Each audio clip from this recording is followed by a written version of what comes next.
કોઈ હેડ નહીં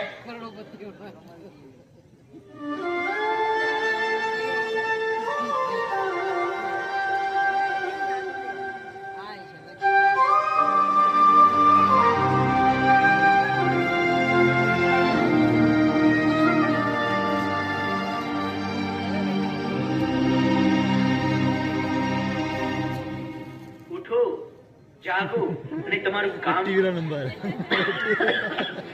ભૂખ અને તરસ ઉપર વિજય મેળવો.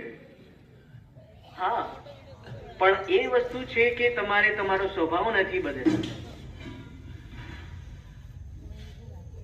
જો તમે ભૂખ અને તરસ ઉપર વિજય મેળવો જીવનમાં કંઈ પણ શક્ય કરી શકો. પણ